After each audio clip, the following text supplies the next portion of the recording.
I'd like to welcome Jennifer Edwards to Nottingham College, a very good friend of mine from a few years back before as an education.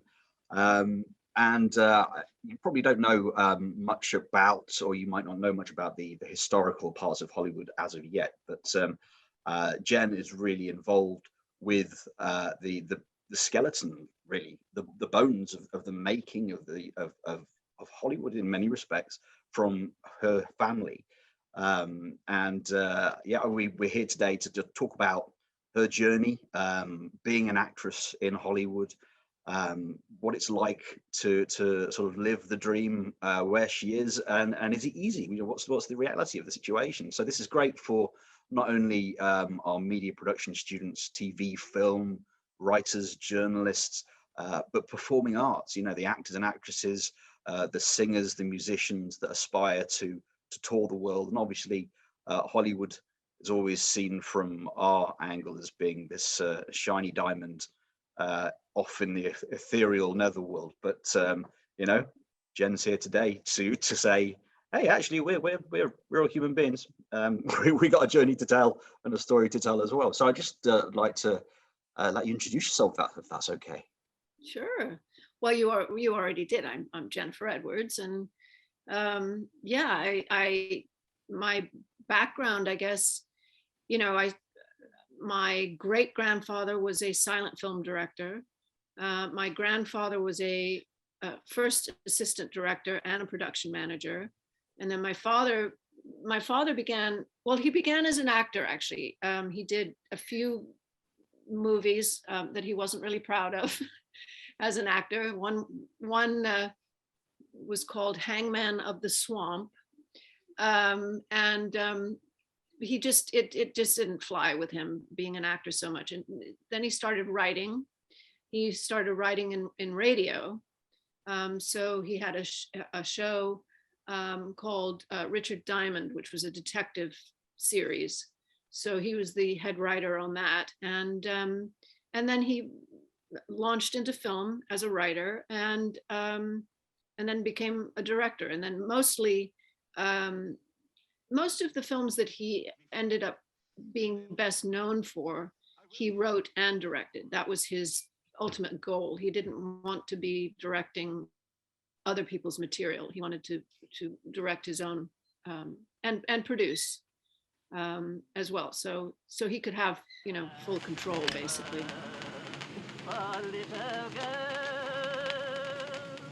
They grow down Yes? The special delivery.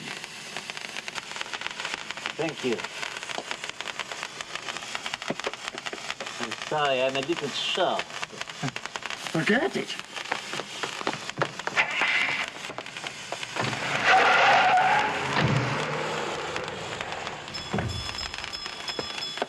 Special delivery, a burn. Were you expecting one? A burn?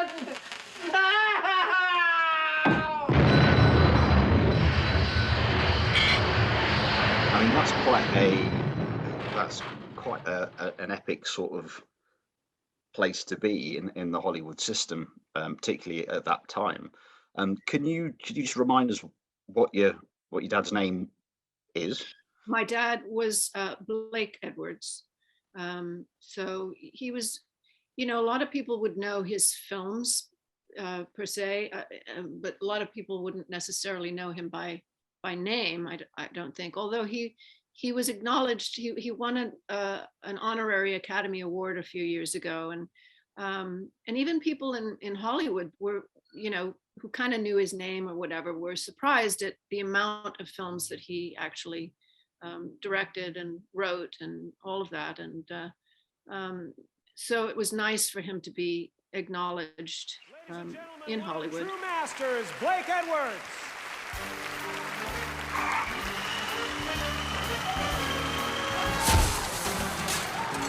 Can't believe this is happening! I can't believe this is happening on the biggest night of his life! Idiot! Blake! Can I help you out here? Come on, buddy. Here we go. Put your head down there. That's it. That's it. Come on, bud. You gotta go. Don't touch my Oscar. I don't want to touch your Oscar. I just want to get you to the podium, okay? Come on, bud. Now, this is why they wanted us to come in and rehearse. Yeah, but don't touch my Oscar. Oh, I won't. I won't touch it. Jesus Christ. Beautiful. Like Edward! Hold it. Hold it. That? Yeah, I gotta hang on to something. They don't let me have these, man. I know, but just hold Okay. it. I'll get it from you in a minute. Jesus. Because he was kind of considered a bad boy at one point, because he did go against the system a lot. You know, heads of studios were constantly trying to change things. One thing in particular, one of his most famous movies was Breakfast at Tiffany's, and he co-wrote on that, but obviously it was Truman Capote who wrote the book, and but that was his first sort of really big film, and when he screened the movie for the studio executives, they came to him afterwards and said, everything is great, we love the movie, but lose the song. They didn't want the song in there, and the song was a song called Moon River. Yes. Became extremely famous. Yeah. And actually won an Academy Award for the song. But that was, you know, and Audrey Hepburn, who starred in Breakfast at Tiffany's, obviously, she said to these studio execs, over my dead body, do we lose that song? Amazing. So she stuck up for him as well. But he had those sort of conflicts constantly in his career, people trying to sort of outpower him, if you will. But he always stuck to his guns and didn't compromise. Wider than a mile, I'm crossing you in style someday. Oh, dream maker, you heartbreaker, wherever you're going. And I think that's what people admired most of him, about him. Certainly crews that worked with him. He always worked with tried to always work with the same crews, the same DPs, camera, grips, even. He knew everybody by name. He always made a point of treating everybody very equally. They loved working with him. And I think that's something that is missing in Hollywood now. You know, sort of the lack of consideration for your actors and your crew, and because I still see people who work with him. Oh, sorry about that.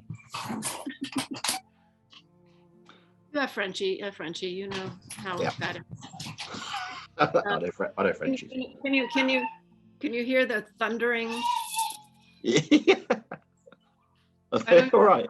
I'm not sure what they're barking at, but you know, such is life on Zoom. Indeed. So your dad's, as I say, was an important part, but also, like you say, slightly controversial, as in he would push back. I mean, the power of the studios and the producers is quite intimidating. Is it not? Would you say?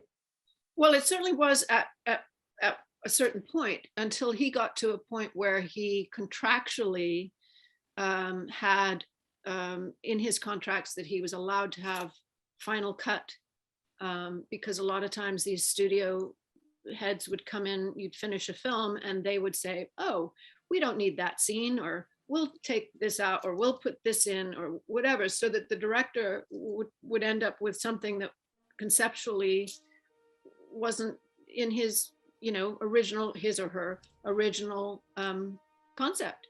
Yeah. And one film in particular that my dad did years ago was a Western. It was the only Western that he wrote and directed, called Wild Rovers, and it was with William Holden and Ryan O'Neal. And it was a lovely story of these two, you know, kind of outlaws. They didn't mean to be, but they have this friendship, the older cowboy and the younger cowboy. And it was beautifully done, and a beautiful score, and beautiful looking. And the head of the studio just took it and just, I don't know what he did to it. It just didn't make sense. It didn't whatever. And they released it anyway. And my dad was heartbroken. Yeah. And from that time, he had a contract that said that he's the only one that was allowed to have final cut. Wow. Yeah. And thank God he did, because, you know, these power hungry, you know, a lot of the studio execs too they never have made a movie other than, you know, throwing money at it. So they have no creative,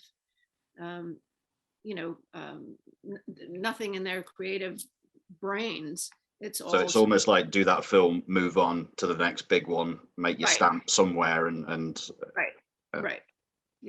Yeah. So interesting. yeah. One of the franchises or legacies that your dad was involved was about a certain pink creature. Pink Panther, yes. Can you tell us a bit about that? I mean, that's I can remember that from being little and watching Peter Sellers and all. I mean, potentially a film like that wouldn't fly nowadays, but it was certainly a lark, and it was a lot. It looked like a lot of fun. What was your dad's input into that? Well, he wrote the original Pink Panther film, which he was very lucky in getting a couple of leading men that ultimately originally weren't cast. Peter Sellers wasn't originally cast as Inspector Clouseau. It was Peter Ustinov who was going to play him. And when they were all in Rome getting ready to shoot the first film, Ustinov decided that he didn't want to do it. And so my dad went to the studio and said, well, I know of this young actor, Peter Sellers, and I want him to play Inspector Clouseau. And the studio was like, well, who's Peter Sellers? I mean, I think he'd made maybe one film. He was known for his radio stuff with the Goon, was it the Goons? Goons, yeah. Yeah, it was the Goons. Anyway, my dad insisted that that's who he wanted, and they met literally at a train station in Rome for the first time. Hey, I'm Blake. Hey, I'm Peter, and it became this huge franchise of movies. I think there were eight or nine, maybe something like that, of the Pink Panther series. Yeah. And how many did your dad do? All of them. Oh, well, no, there was one a few years ago that Steve Martin played Inspector Clouseau, and my dad had he didn't write it, he didn't direct it, nothing. It was just, I think they just threw money at my dad and said, can we make it? And my dad said, sure. Okay, yeah. I can do it with a holiday. Yeah. Yeah. So that was, they had a lot of fun in the beginning, but then it became very complicated between my dad and Sellers, and it wasn't so much fun toward the end. But they still were very professional, and studios. Well, I mean, I think my dad would have liked to have stopped doing them at some point, but he made a movie called 10 with Dudley Moore and my stepmother and Bo Derek, and he really wanted to make this movie, and the studio said, okay, you can make the movie if you make another Pink Panther. So that was the deal, so he had to make another one even though he didn't want to, but that's kind of par for the course, Making the deals, trade-offs. Yeah. So I mean, that's a really great intro to sort of your family background, but I want to know a little bit about you, really. So I mean, growing up, around all of this must have been chaotic. Was it? Was there a lot of traveling involved? Was it? I mean, you so as a young girl, how was it being with your dad and your mum?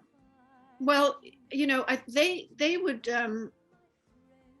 well, a lot of, if they could work together, they would prefer to do that. The first film that they did together was a film called Darling Lily, and most of it was shot in Ireland and in Paris.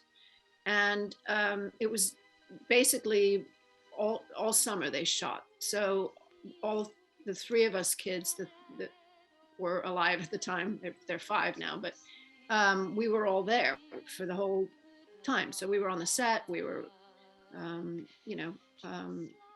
playing in, Irish fields and on mini bikes and things like that. So when they could work together, we would always try and be together as a family, especially if there was a location, But my real mother and my dad divorced when I was around 7, and my mom moved us, my brother and myself, to London. So I went to school in London until I was 16. So I would travel back and forth to LA during holidays and things like that. So it wasn't chaotic as much as, I mean, they really, really tried very hard to give us a normal life, as normal as, it could possibly be. I mean, both my parents were very recognizable in, in Hollywood, especially my stepmother. So, there were times that we would have to, leave through a kitchen because there were, in those days, they weren't called paparazzi, but camera people would find out that we were eating at a certain restaurant and they'd be outside and they'd want to take pictures. And my parents didn't want us to have to suffer through that. So we would sneak out or go the back way or whatever, which is, weird, I guess, especially, in those days. I guess maybe it isn't as weird now because there's so many paparazzi and celebrities that, get caught. Just as you mentioned there, your stepmom. Could you tell us a little bit about who your stepmom is and your relationship with her, and again, how that must have been difficult at times with popularity and pop culture? Well, my stepmother's Julie Andrews, and when the first time I met her, I was like 7 or 8 years old, when I found out that my dad was dating her. She had just finished The Sound of Music. So she'd done Mary Poppins. So I knew sort of who she was because I think I'd seen the film Mary Poppins probably 85 times. No, I'd seen it a few times. And my dad would come and pick us up. This is before we moved to London. He would come and pick my brother and myself up on the weekends, and we'd have our weekends with him. And this one night he picked us up. We went to dinner. Oh no, we didn't. No, we didn't actually go to dinner. But we drove, and we drove onto a studio lot, which wasn't unusual. And then I remember walking down this hallway to a screening room, which wasn't unusual. We were used to, seeing films that way. And as we walked into the screening room, there was Mary Poppins, basically. And it was just her and my dad and the projectionist and the two of us, my brother and myself. And she had arranged this picnic basket on the floor of the big screening room and the huge screen. And she screened The Sound of Music for us. And I remember being, I was pretty astute, even as an 8-year-old. I knew that my dad and she were at the back of the theater. And I remember thinking, this is kind of odd. Here I'm watching probably this girlfriend of my dad's on this huge screen dancing around with all these children. And I figured, that's a pretty good way to introduce your possible new stepmother. It's not a bad pitch, is it? Yeah, right. Look how good she is with children. So that's how we met. And then, she's been in my life, like I said, since I was, a wee baby. And we're still extremely close. And, we talk. She's back east, she's in New York. So we do a Zoom every week to catch up. And traveling isn't, what it used to be, obviously, and she's older now, so she doesn't take a lot of risks until this bug kind of dissipates a little bit more. Works its way out. Well, that's really interesting. Again, really good insight. But also, you weren't, as you say, like you were involved with your family, and so you'd be on sets and such. But you yourself were part of quite an interesting and historical and a very well loved film. What was that film, and how did you get into that?